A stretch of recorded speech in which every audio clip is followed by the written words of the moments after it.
right. Well, thank you all for coming out on this very, very cold day.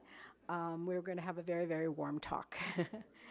Let me just tell you a little bit about Dr. Ghareeb, many of whom people in the audience already know, so I won't go into too much discussion, except to say that he's been our Dr. Ghareeb as a member of the Palestine Center Committee for over 19 years. I've known him for over 16 when I first started.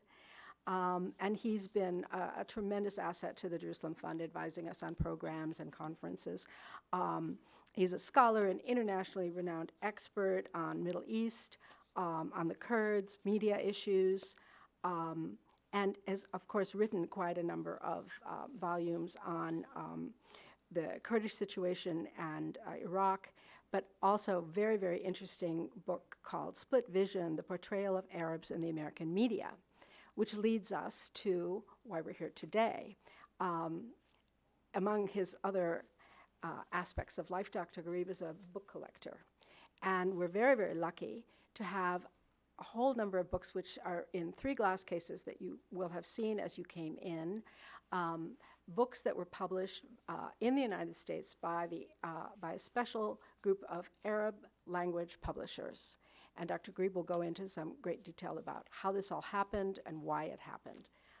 The books are in the glass cases. I also have a number of them here afterwards if you'd like to come up, and we'll let you page through them with gloves and see them up close because they're quite fascinating. Without further ado, may I introduce Dr. Edmund Ghareeb.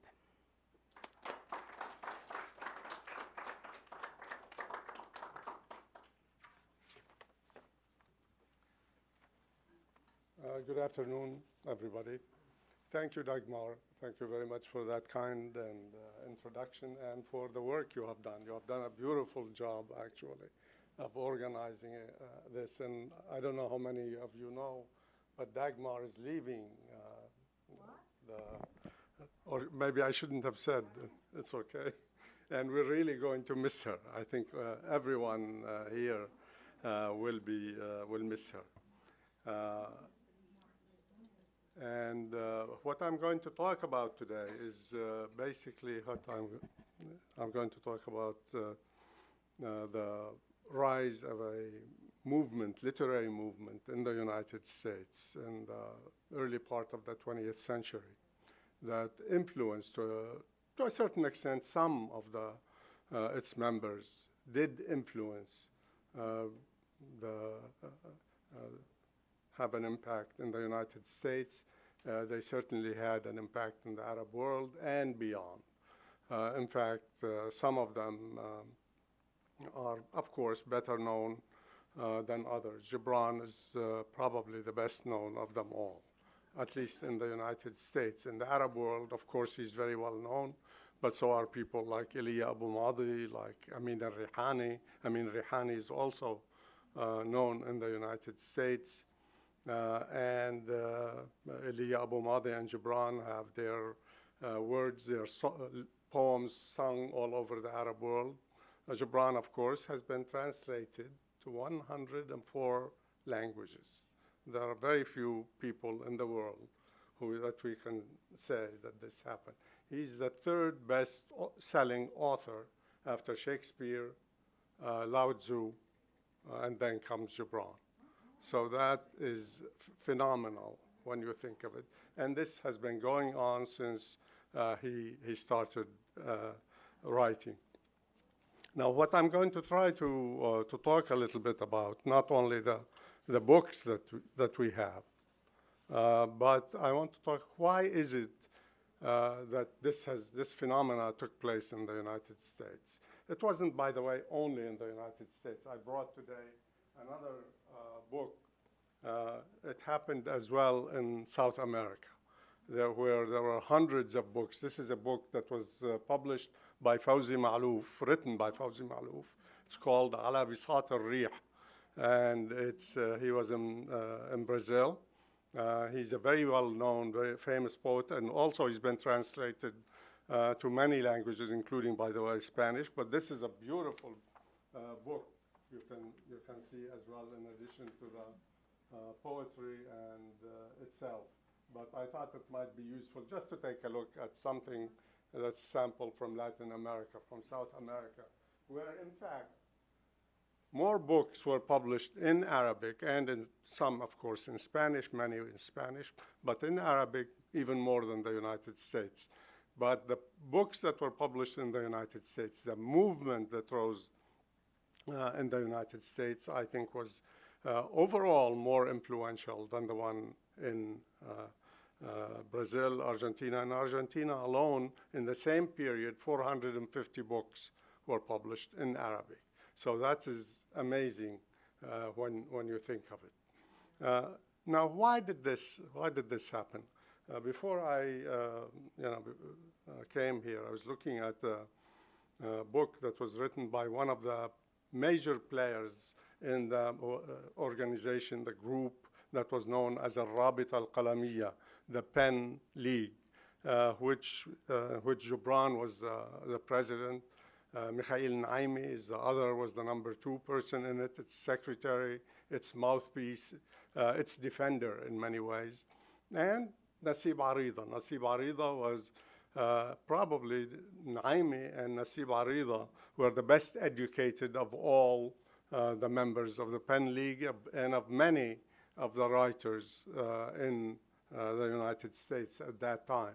They knew many languages. He published a magazine, you'll see a copy of it. It's called the Funun, Al-Funun. It means the arts. And it was an amazing, really, journal that survived only for about 5 years. And he wasn't able to publish his collection of poetry for almost 20 years after that because he didn't have the money, and some of the papers that had promised to publish his book actually went into bankruptcy. But there was an introduction. I was reading the introduction to his collection of poetry, and it was written by another very prominent, but not as well known to many people, author. His name was Habib Ibrahim Katiba. This guy studied philosophy, and he studied religion at Harvard. He graduated from Harvard. He wrote several books, including, we have one of them outside, about folk tales from his hometown of Yabrud, which is in Syria. He also was, as far as I know, the first Arab-American correspondent for an American newspaper. He was, in 1929, sent as a correspondent to the Middle East for the Brooklyn News, the Boston Globe, and the Detroit News. And as far as I know, he was the first journalist, Arab-American journalist, to cover the Arab world, or actually cover, as far as I know, cover also any other stories abroad for an American publication, an American paper. Another interesting person who also, although I don't have any of her works here, was another amazing person who was very much influenced, and I'll talk a little bit about the impact of the Arabic language newspapers that were published in the United States, because it was these papers which were published in America at that time, which were the incubators for this movement. These writers, including people like Gibran. Gibran wrote his first articles in a newspaper by Amin Ghareeb, who had a newspaper called The Emigrant, Al-Muhajir. And in 1904, 1905, that's when he began to publish some of his Arabic writings in that newspaper. And then he began to publish in other newspapers as well. But the woman that I was thinking of talking briefly about, not because I don't have any of, I have at home a couple of her novels, is a woman by the name of Afifa Karam. Afifa Karam, again, now there is a little bit of attention being paid to her. There's a book that has come out by a professor, I think by the name of Saylor, I forget the first name, who wrote a book about her. There's also some of her Arabic language novels have been reprinted now in a number of Arab countries. In fact, she may have been the first novelist in the Arab world. This woman was married when she was 14 years old to a doctor who was much older than her, from her own hometown of Amshit in Lebanon. He went there, he got married, he went back to Louisiana. And she became very much interested in writing, and she got some help from the editor of one of the newspapers, the editor of Al-Huda, a newspaper, Naum Mukarzal. And she became a regular. In fact, when Naum Mukarzal was outside the US for 6 months, and his brother Saloom was busy with something else, he asked her to edit his newspaper, Al-Huda, in New York, and she did a magnificent job for about 6 months. In 1912, she started a magazine called Al-Alam. She bought a newspaper that its owner wanted to do something else. It's called Al-Alam al-Jadid. So she changed the name Al-Alam al-Nisa'i al-Jadid, from the new world to the new woman's world. And she was amazing. She was a true defender of women's rights. She was basically, she believed that in equality of men and women. And she did, by the way, received a lot of support from her husband, who helped her with a great deal, and and she didn't need to do any other work. But what's interesting about it is that she was mentioned as one of 600 American women journalists at that time, in the first book written about the ethnic press in the United States by a professor by the name of Parker. But while he mentioned the names of a number of other people, he didn't mention her name. He just mentioned that she was a woman writing in for Arabic language newspaper, Al-Huda. And but what's amazing about her is she was so advanced, so sophisticated, and so politically conscious, politically aware. There was in her area in Louisiana, there was a lynching of 2 black men. And they were accused of raping a white woman. And then later on, it was found that these people were innocent. And you have to read those articles, actually. It's amazing. I would have thought somebody would have translated them by now. Very poignant, very powerful. She condemned discrimination. She was very eloquent in her defense. Her magazine didn't last more than 2 years, but she continued, and she died in 1924 when she was 41 years old of cerebral hemorrhage. She is someone who I think somebody or more people should do some research and write about her and about her work. She translated some French and English novels to Arabic, but she also wrote several Arabic language novels herself.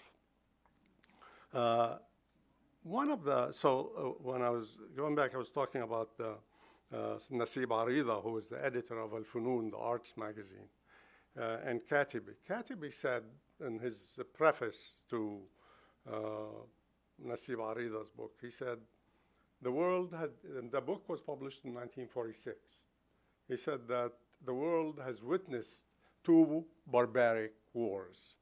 And he was, of course, overly optimistic, but he felt that perhaps after the war, people are going to learn, and we're going to see more closeness of cultures, interaction between different cultures than we have seen before. And he said that then people might learn something about a small people small number of people, a small community, a poor community in the United States, which brought about a beautiful literature that unfortunately not many people know. He said people know about the German writers in the United States, the Italians, the Spanish, but he said they don't know very much about this community. And he was talking, of course, about what was described or as often and up until then as the Syrian community. And by Syrian, it meant at that time mostly Syrians, Lebanese, and Palestinians, as well as sometimes Iraqis were also included among them, as well as the Syriac people, Syrian Orthodox who came from Turkey. Many of them are in Rhode Island and in other parts of the United States. But he said once this happens, hopefully one day people would awake and begin to appreciate the works of these writers, these authors, who contributed so much in such beautiful work. And in fact, there were many. There were really, of course, the best known are Gibran, Rihani, Naimi, but there were many others as well. Now, why is it that we saw this movement? Well, of course, there are different interpretations. Some say because they came to the United States. And to a certain extent, this is partly true.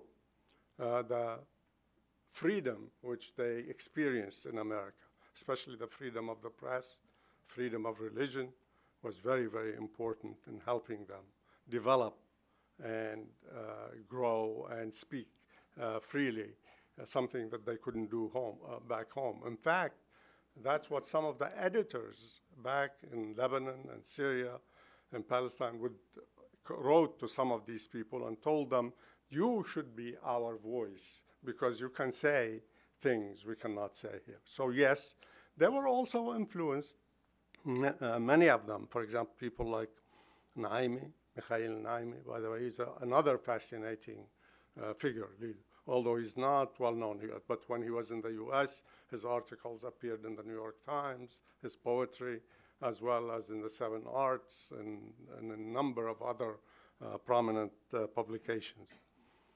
He's a novelist, a short storyteller, an essayist, and probably one of the best literary critics, Arabic literary critics in the 20th century. Naimi comes from a small village in Lebanon called Biskinta. He went to school in something called the Russians, like many other missionaries before them, toward the latter part of the 19th century. There was an organization called the Palestine Imperial Society.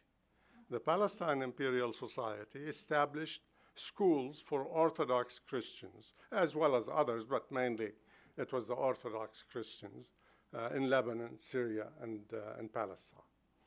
And Naimi was so smart, so brilliant, that they picked him to be sent to Nazareth. Nazareth was their headquarters.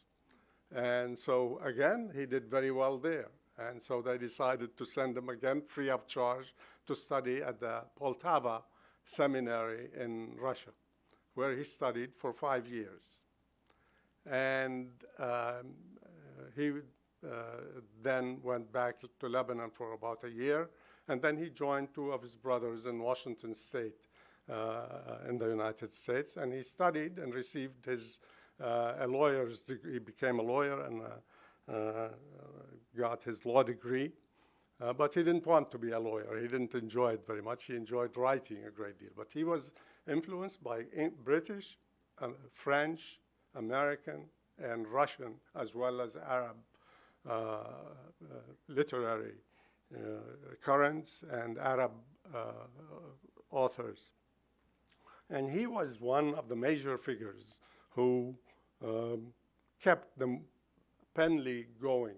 Even before they started, Nasib Arida asked him, because both of them were studying in Nazareth at that time, he asked for him to come and help him work on Al-Funun magazine, which really was, you could say, as I said, it was a journal which nurtured all of these writers, especially members of the Penn League. And they were able to, in many ways, there was a great deal of similarity in their thinking.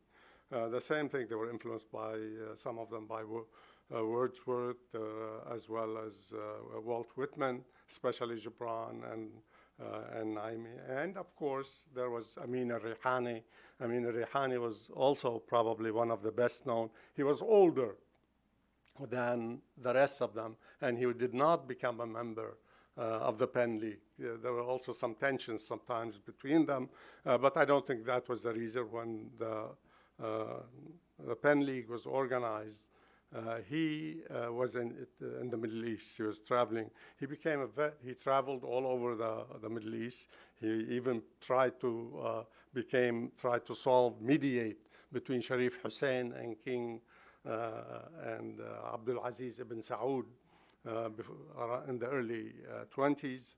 And he traveled throughout the whole Arabian Peninsula, the Middle East, and wrote amazing books describing the political situation, the economic situation at that time.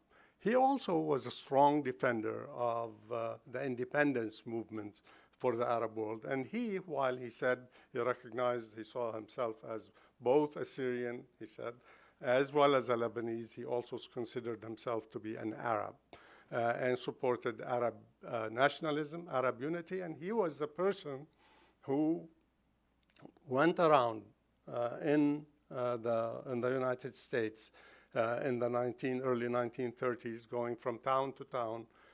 They did a series of lectures between Storrs, a senior British official who was a senior official in Palestine, and a rabbi, I forget his first name, Epstein, and Rihani, and they would debate the Palestine issue.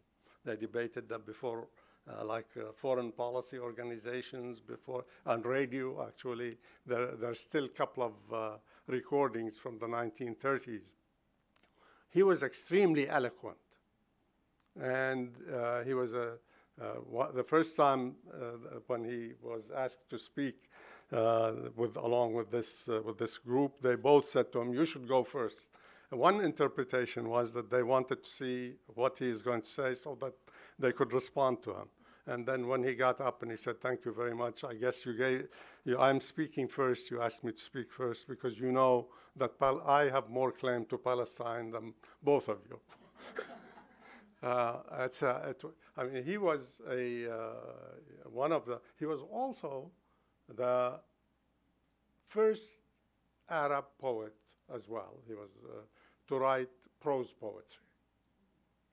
Gibran also followed in his footsteps, and later this became very popular in the Arab world as well. But they were the people who began this trend.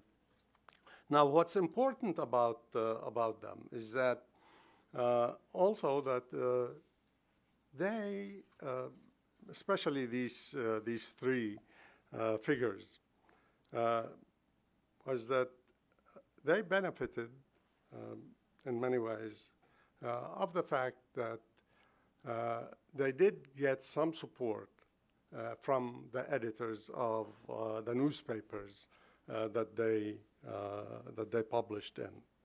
And Naum Mukarzal, although later they would disagree very, very sharply. Naum Mukarzal edited the newspaper Al-Huda. Al-Huda was the longest living Arabic language newspaper in the United States and the second oldest living, actually, newspaper in the Arab world after Al-Ahram newspaper in Egypt. It was established in 1898 and it survived until 1993. Although it was in the hands of the Mukarzal families up until the 1970s. It was Saloom Mukarzal took it after his brother, and then the daughter of Saloom, Mary Mukarzal. You may know, some of you may know Helen Samhan. Does anybody here, does the name ring a bell? You know her? Yeah. Helen Samhan is the granddaughter of Saloom Mukarzal. She's an amazing person with her activism and involvement in Arab American affairs, and also in trying to preserve the legacy of her grandfather and granduncle as well. She organized a seminar in New York to celebrate the 100th anniversary of the establishment of Al-Huda. Well, Naum Mukarzal actually was opened his newspaper to the work of Amin al-Rihani and many others as well. But after a while, they disagreed. They disagreed politically. There were also some family disputes as well. But Naum Mukarzal was a Lebanese nationalist, while Amin al-Rihani was more of an Arab nationalist, and that became a big issue dividing them. But what's amazing about this also is that the number of immigrants probably between 1892 and 1930 in the United States who came from Lebanon, Syria, Palestine, and a few from other Arab countries may have reached 300,000 to 400,000 people. Nobody knows the exact figures. They are not accurate. Why? The figures are not accurate because sometimes people were described as Turks, they were called Turks. Sometimes they were called Syrians. At other times, they called themselves Ulad Arab, the children of the Arabs. And some people, they changed their names at the immigration. Some people, there was a woman, by the way, it was around Christmas time. She came to New York and she got to the guy was asking her what's her name, and she didn't understand. But she was on the boat, and the people were celebrating Christmas, and so everybody was saying Merry Christmas. So she said Merry Christmas, and her name actually ended up being Merry Christmas. So the names were also changed. For some of these people. So that's why it's difficult to know the figures. There also at one time, as you know, some of you may know, around 1907, there was a law saying that they should not be, that Syrians should not be allowed to be naturalized citizens, to become citizens in the United States. And the reason that was given was because they were Turks, and the Turks belonged to the yellow race, and therefore they should not be allowed to immigrate to the United States. And while there were a lot of differences among the different newspapers and the different community organizations at that time, they all united to lobby, and that was the first time you had any Arab American group lobbying together to change the laws and the regulations. And in fact, it took a few months, and then actually took a few years ultimately to change it completely. And they were designated as Caucasian. But part of it also had something to do with there was a policeman in California, I don't remember the name of the town, someplace in Northern California, who gave a ticket to the son of a very wealthy, very powerful man in that community. And the father was very angry. How could this guy, who shouldn't even be given citizenship, be allowed to be a policeman and give my son a ticket? And it was taken to the court. And ultimately, there were a number of people from the community who defended this guy and hired a lawyer for him. His name was George Shisham, and he came from the town of Zahle in Lebanon. And when the judge was asking him, questions about his background, etc., so he said to him, but you don't look. I hear that you belong, the Mongol race. So he said, "Judge, forgive me, but I come from the land of Jesus. And do you think Jesus was a Mongol?" The judge laughed, and of course that was the end of the story.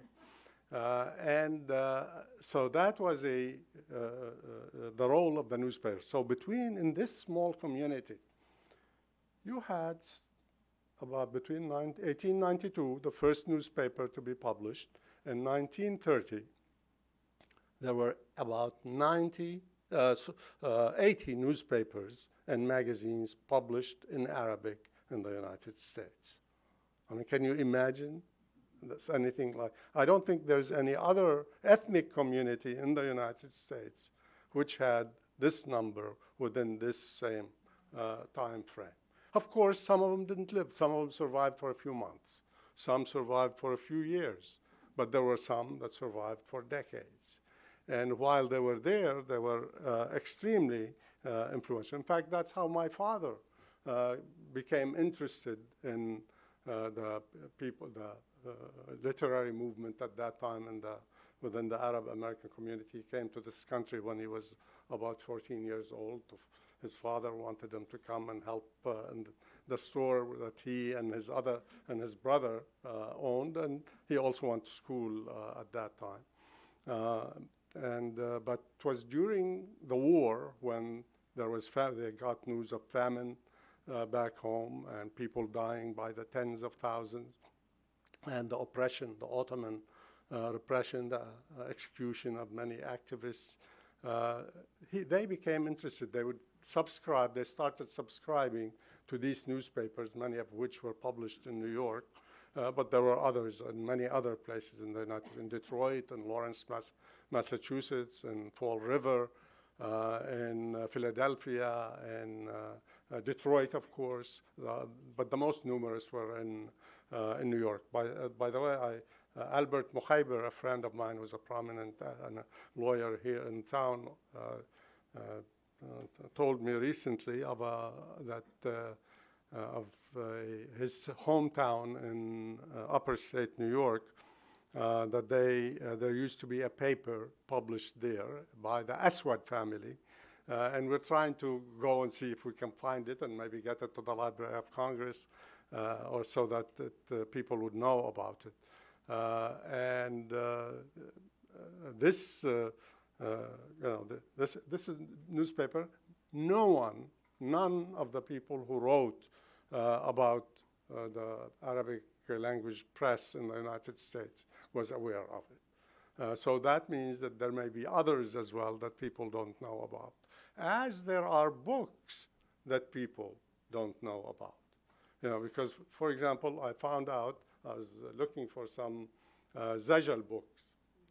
Zajal is folk poetry, Lebanese and Syrian, Palestinian folk poetry, Middle East. It's very ancient. It goes back to the Aramaic time and maybe beyond. But then it became Arabic and it became very popular. I have a poem in Zajal that I'll try to give you a taste of it a little bit a few minutes later. I don't know how much time.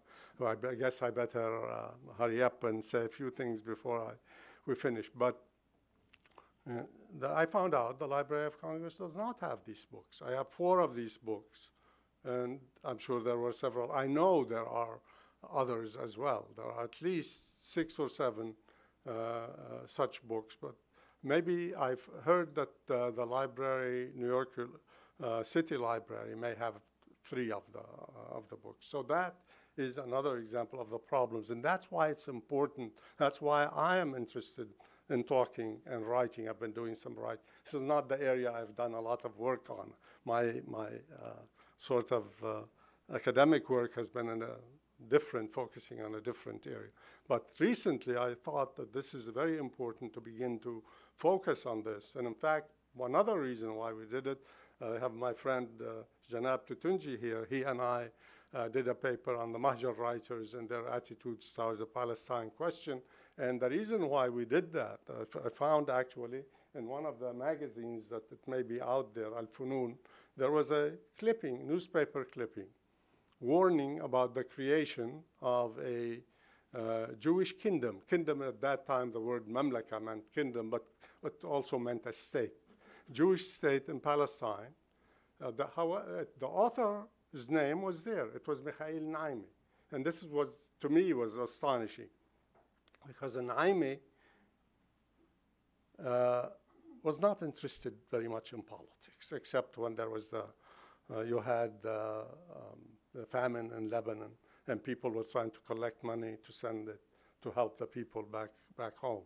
Or when they had the 1925 uprising troubles between the Druze and the French, and there were many people who became refugees, and so they tried to help them. So that was very surprising, but I couldn't find out where did this article appear, because neither the date was there, nor the publication. So it took me over 2.5 years asking people. I mean, I had read many of Naimi's works, but I wasn't familiar with it. I asked some of his relatives. I asked people who knew his work very well. Nobody seemed to know about it. Ultimately, I asked another friend, George Dimitri Salim, who is an Egyptian of Lebanese origin, was a librarian at the Library of Congress. He said, look, you have no choice except to send a few interns up here, take a look at the newspapers that Naimi used to write for, and take a look from about 1914, 15, all the way till the middle 20s. So I wasn't going to do that. I don't think it was doable. But then he said, you know, you might find it. There's somebody who wrote a dissertation, and he may have had a list. He had a number of articles that were published in the newspapers and the titles of these articles. And he said he wrote his dissertation on this subject. And in fact, that's what it was. It was about, he had written his PhD dissertation at Georgetown on this topic, on the Arabic language newspapers in the United States. And I found that that article was published 1915 in a newspaper, one of the leading papers at that time, called Mir'at al-Gharb, the Mirror of the West. So it was really amazing, and it was an amazing paper. Actually, if anybody is interested, I'll be happy to send you a copy, because we don't have a lot of time to talk about. So this movement had an impact.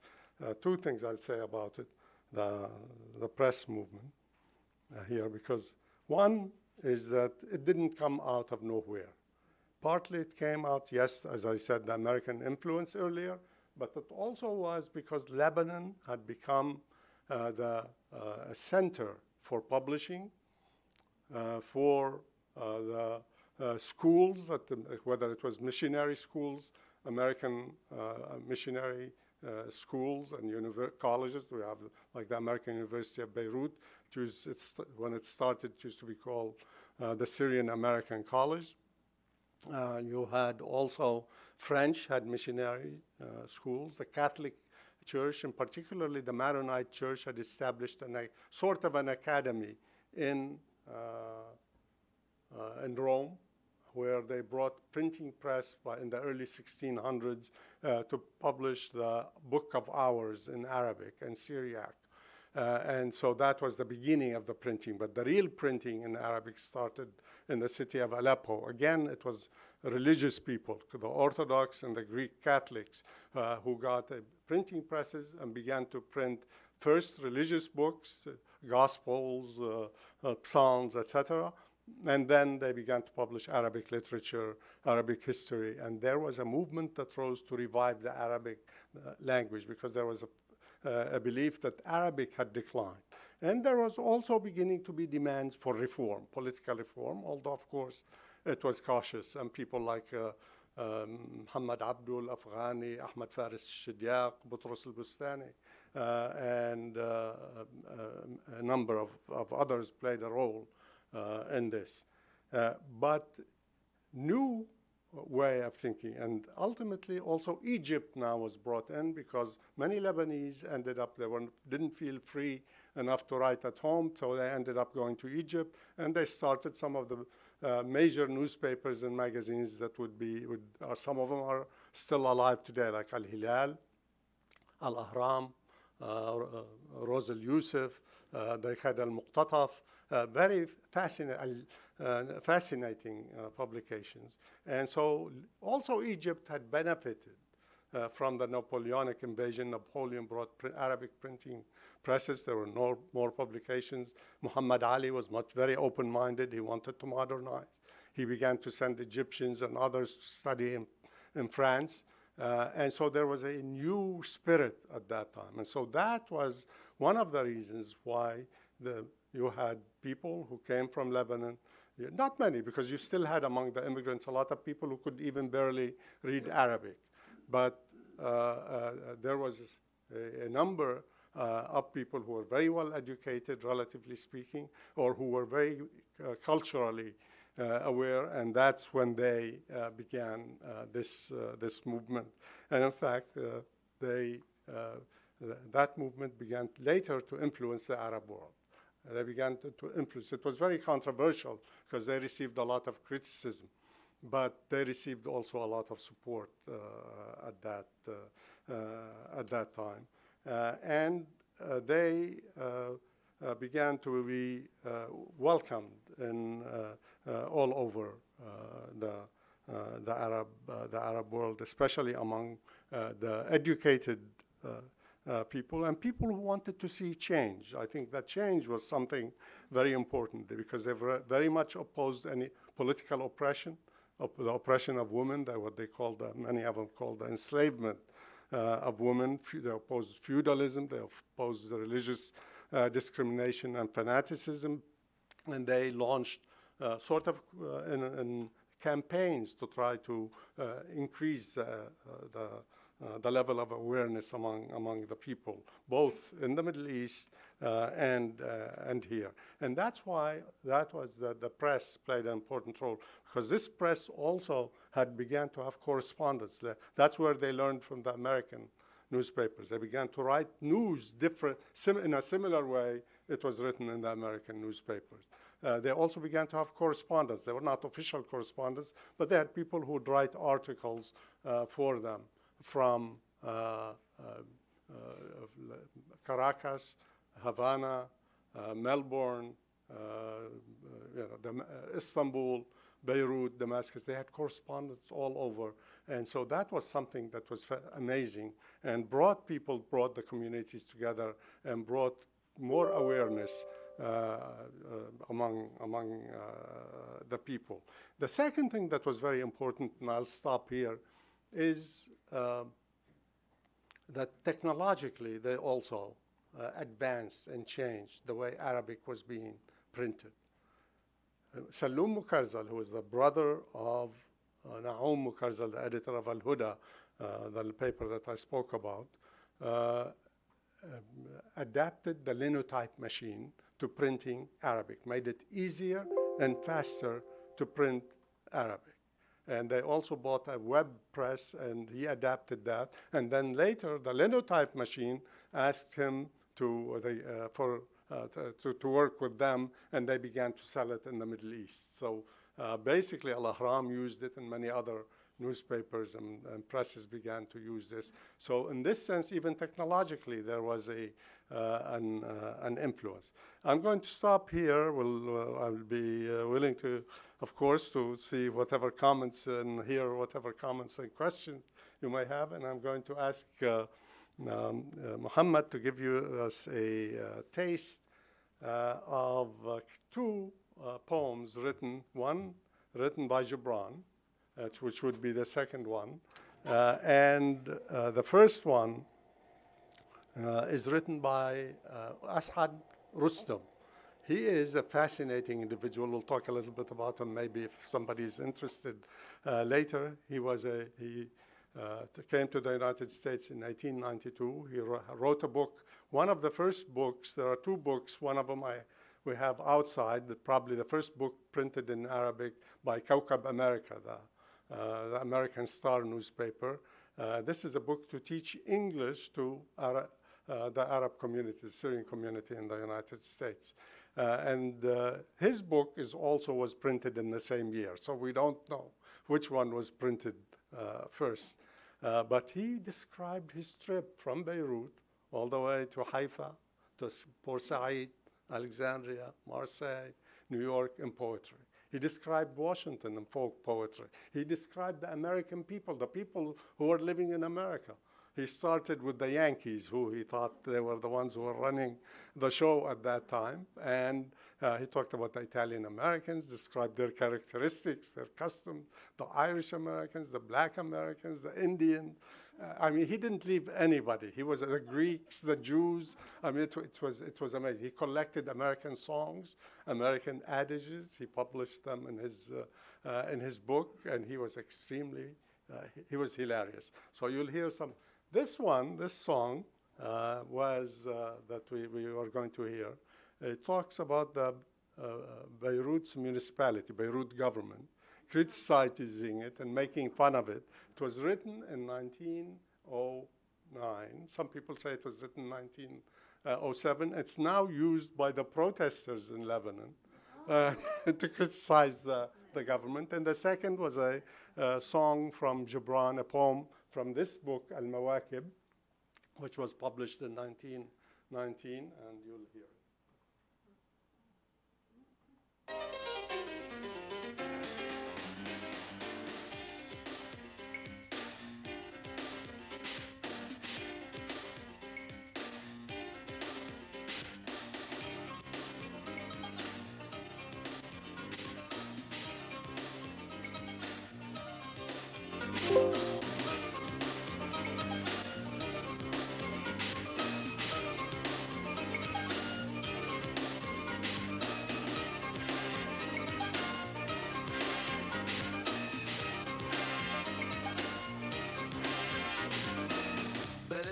بيروت انتحست بطرت من كثرة ما لحست ومطالب أهليها رفست فأبت للحارس تندالا. بلدية بيروت انتحست بطرت من كثرة ما لحست ومطالب أهليها رفست فأبت للحارس تندالا. وحل وحل لا لا لا وحل وحل لا لا لا وحل وحل لا لا لا لا لا لا لا. بلدية بيروت انتحست بطرت من كثرة ما لحست ومطالب أهليها رفست فأبت للحارس تندالا. وحل وحل لا لا لا وحل وحل لا لا لا وحل وحل لا لا لا لا لا لا لا.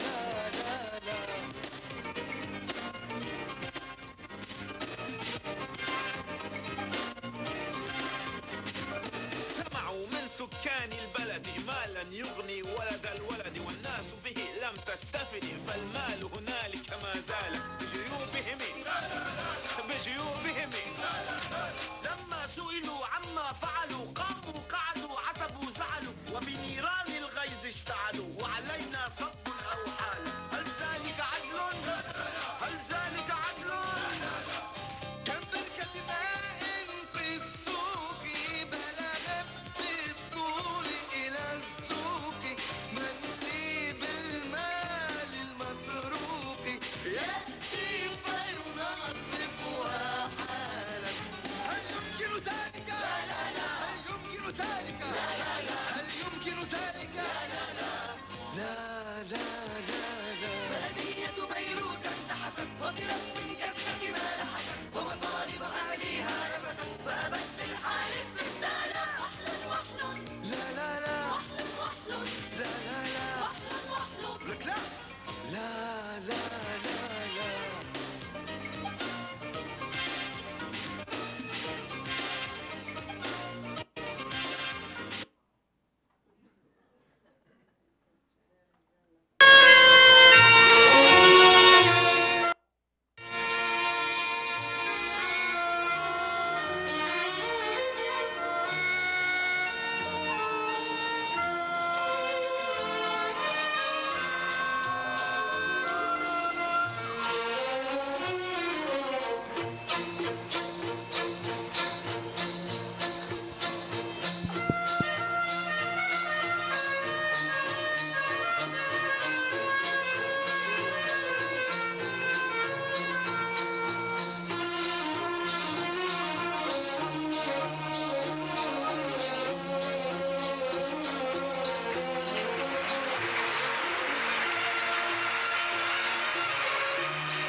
هل جلست العصر مثلي بين جفنات العنب والعناقيد تدلت كثريات الذهب هل جلست العصر مثلي بين جفنات العنب والعناقيد تدلت كثريات الذهب هل فرشت العشب ليلا وتلحفت الفضاء هل فرشت العشب ليلا وتلحفت الفضاء Arabic words he changed, but they were not classical enough for some of the critics, like including a prominent Egyptian writer by the name of Abbas Mahmoud al-Aqad, who criticized him for using the word hal takhatta, takhatta. He said there's no such word in Arabic as takhatta. And then the other thing that he said, how could you say tahammamta bi'utrin? Hal tahammamta? Did you bathe with the perfume? He said there's no such word as tahammamta. You should say, this is a colloquial word. You should say hal istahmamta bi'utrin. And then Naimi actually responded and attacked Al-Aqad. He said, what kind of nonsense is it? He said, there's no music to the word istahmamta. And he said, just because somebody almost 1,500 years ago said you should say istahmamta, I have to say istahmamta today. He said, this is beautiful, it sounds good, let them use it. It was, but it did create a controversy. Anyway, so well, let me see if anybody has any comments, any questions, any thoughts. Let me just first thank you so much, Edmund, for this wonderful, wonderful talk. And we will take some questions, and if you don't mind speaking into the mic so everyone can hear you. And then afterwards, if you'd like to go out, see the calligraphy exhibition again, and also look at the calligraphy book. Let me start here.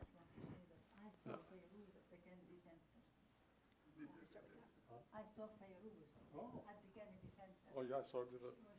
Me too. Thank you so much for the talk. My French mother-in-law, who's now 95 years old, used to work as a volunteer in Paris with some French Dominican fathers who had worked for many years in Mosul. And according to my mother-in-law, they took the first Arab, or they built or imported or whatever, the first Arabic printing press in Mosul, and I never quite understood. We've been in the 1880s, and I don't know if that was the first printing press in Mosul or the first printing press in Iraq or the first printing press. I mean, but obviously you're citing earlier examples, so that must have been maybe the first printing press in Mosul. Probably it was in Mosul, and actually Mosul had the first presses in Iraq. So it's and the missionaries, in fact, did play an important role in that. But the first press, as I said, and it really didn't do well. They only published a few religious texts, and this was in Deir Markaz Hayya in northern Lebanon. It was a monastery of Saint Isaiah, and then they had the one that really started in Aleppo, and there were two, one by the Greek Catholics and one by the Greek Orthodox. One came from, interestingly enough, Romania, but it was not in a very good shape. So there was a young priest by the name of Abdullah Zakher. Abdullah Zakher actually put the press together. He was very smart. So he almost rebuilt the press. And they began to publish a lot of books. And later he disagreed with his boss, so he took with the archbishop, so he took the printing press with him and went to the monastery of St. John in Shwair in Lebanon, and he started, that's where, yeah, and that's where they started publishing the books. Actually, if anybody is interested, and look, you want to know what the books that were published at that time, Volney, the French traveler actually did. There's a section on the books that were printed and at that press. You might find it of interest. By the way, something also very quickly about you, since you brought up Mosul and Iraq. A lot of people think that of course, people know that Columbus discovered America. There are some who believe the Phoenicians came. Richard Boland believes that it was Phoenicians who first came here. But then the first Arabs we are sure of who came to the United States were on the ship with Columbus. There was Louis de Torres. Louis de Torres was a converted Christian who converted from Islam to Christianity, and he brought him with him because he thought that he would ultimately make it to India, and he needs somebody to speak to Arabic, and Arabic would be the language to. And then there was another one by the name of Esteban who came with the second wave, but he was killed in a fight with the Indians in the. But then the first person from the Arab world to come to the Americas was a priest from Mosul. His name was Ilyas al-Musuli, Ilyas the Mosulite. He went to the Vatican, and the Vatican sent him to America, and he did a report in Latin and in Arabic in the early part of the 17th century. So that was the second time, and then there were reports of North Africans who came here to the Carolinas, also around 1800. But what we know for sure, the first person who came from the area of Lebanon was 1848, a priest who came to collect some money for his monastery, and then Antonius Bishalani, who studied at the AUB, and then came to, he died and he's buried in New York. Philip Hitti, the famous, very well-known academic who established the first center for Arab studies, and by the way, he edited the work translated it to English, but he edited the Arabic as well. The Kitab al-Atibar, this is the first real biography written by anywhere, actually, as far as I know, during the Crusades. He was a minister under Salah ad-Din and a commander and emir in the area, and he wrote an amazing book describing the politics, the culture, the society. He dictated the book to his grandson, and he has some very interesting, humorous, I won't tell you, you should read it, things about the customs of the Franks, as he called them, of the Crusaders. Okay. Yeah, I have it here. I'm glad you mentioned Khalil Gibran at the very end, the Rubaiyat of Omar Khayyam. I read as a child. Now I'm switching to novels. The first one is, you've heard of The Map of Love by this Egyptian woman, The Map of Love. Yes. Did you hear of this I've novel? heard of it, but I haven't read it. Oh, you haven't read it? Yeah. Oh, Yeah, yes, of course, we know brilliant, Adab brilliant. And then Jackie Kennedy, when she was widowed, went to work for Faber, one of the big, and she pushed the Mahfouz novels, this, Sugar Street, Something of Desire, and can you tell us something? I mean, I read them all, and they were marvelous. But you should be the one who would tell us a little bit about but they were wonderful novels, Oh, and yes, they absolutely. swept through America, the whole of Europe, I think. Yeah. So anyhow. No, I mean, Mahfouz is an amazing. But he was attacked. Of course, he Because was he was almost attacked. assassinated, actually. Yeah, because he As showed well. the Egyptian peasant more Yeah. as they were, Yeah. not the elevated ones, but the lower ones, and he was wounded. Yeah. Yes. Yes. No, I mean, he's a brilliant writer, and he actually focused on the real life in Egypt, the social, economic life, the challenges that we're facing, the class conflict. Oh, really? Oh. I mean, of course, the Egyptians, they're amazing. I mean, there are so many also. Recently, I've read the Binayat Yaqubian And it's the title of I mean, the name is Armenian, but the author is Egyptian. And I also read a very interesting novel, those are maybe Hepta. I don't know if the name rings a bell. Hepta was a woman living in Alexandria around the early days of Christianity, and she was still a pagan, and she would have salons, and she would question a lot of the, what was believed at that time. And the Bishop of Alexandria there was a fanatical bishop. He went after her, and yes. They made a movie of that. Her name is Hypatia. Yeah. That's very interesting. Yes. Hypatia, but the novel, I read it, was in Arabic, Hepta. Thank you very much for your talk. It was very informative and brought up a few issues in my mind. The fact that you had so many newspapers published in America, in the United States, probably more than they were published in the Arab world, in all of the Arab world. But also, I just want to tell you that you can see that the renaissance of Arabic around the turn of the century, between 1900 and the 20th century, was mostly led by Christian Arabs. It's an important phenomenon. One of the reasons was under the Turkish rule, Muslims were not allowed, especially those that went to public schools, were not allowed to learn Arabic. So those who were wealthy enough joined missionary schools in Lebanon and in Palestine and Syria. And I could tell you that my grandfather, who was Syrian but was appointed by the Tsar to run the Russian schools in Syria, Greater Syria, and centered in Nazareth, my hometown. I grew up there. And one of his students was Mikhail Naimi.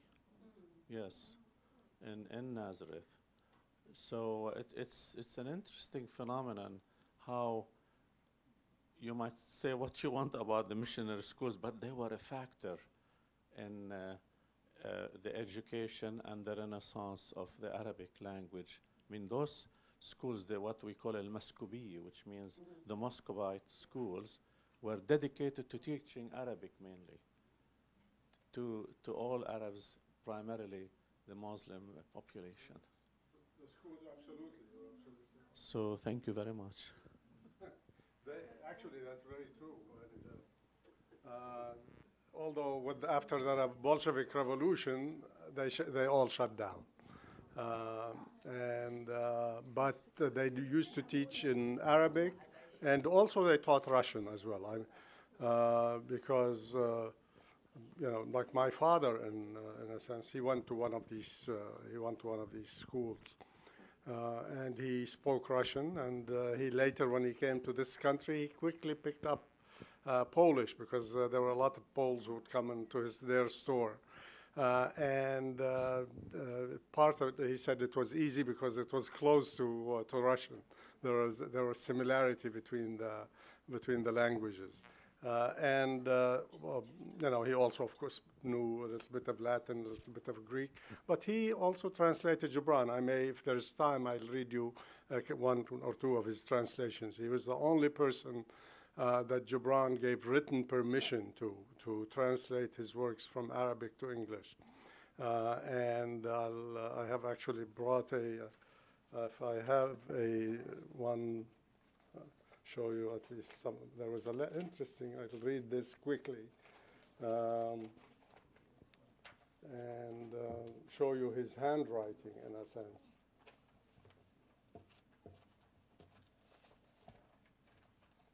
This is first a letter from Rihani. I'll read you a couple of lines from it. And this is a letter from Gibran to my father. a copy of it. And he basically, my father had sent him a review of his books from an editor of a newspaper in Massachusetts called the Springfield Republican, which used to publish a lot of poetry and literature. And that's when my father started publishing in that paper. And so he says, thank you very much for sending me Mr. Baroni's review, which I think is most kindly and generous. The few little mistakes in it should not be heeded by anyone who understands. Will you not be good enough to greet Mr. Baroni and also thank him in my name? Please believe me, your ever devoted friend. This letter is again to my father. I won't read the first part because it's about a newspaper article, etc. But at the end, this was after the death of Gibran.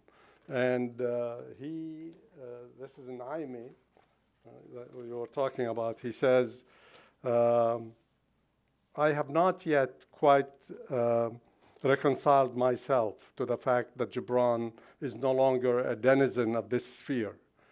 His loss has made me more meditative than ever. I do not consider him, I do not mourn his death, for I do not believe he's dead. And the last 4 hours I spent at his bedside until he breathed out his last will never fade from my memory. I hope he has found his freedom, the freedom he always longed for. Thank you so much. There are other questions. There was one question, and then we'll... This is not absolutely apropos, but I worked in the Boston Public Library a long time ago for a short time. And as you know, there was an important Arabic community in Boston. And the public library had a small collection of books in Arabic, which they circulated to people that wanted to read in Arabic. And I had the task of trying to catalog them. And it was most of them were published in the 1920s. And most of them seemed to be translations of French novels, usually having to do with paramours of one sort or another that were very popular in France. And there were others, but I don't exactly remember what they were. But it was kind of interesting to find that collection of books in Boston. Yeah, because there was a large community. That's where Gibran first started. So there may be some of those works there. Yeah, definitely. This would be fascinating. That's great. I'm glad you mentioned this. I'm going to read you this short poem, and we'll end with it. This is a translation by my father of Gibran's poem called Shuhra. What did your father do? Sorry? What did your father do? Must have been very prominent. Well, no, he wasn't very prominent. He was not a member of the Pen League, but he was very much interested in the works, the writings of Gibran. He knew all the members of the Pen League personally. He knew Mikhail Naimi, actually, was the one who introduced him to Gibran and to Iliya Abu Madi and the others. So this was called Ash-Shuhra, fame. He said, I wrote a line at ebb tide upon the sand, and there I confined my heart and mind. Each time back I came at high tide to the strand, seeking to find that fame is blind. And Gibran, actually in Arabic, he said he has he didn't use the word blind, but he liked the use of my father's word of blind. He said, this is better than what I said. Anyways, thank you very much, and good to see you.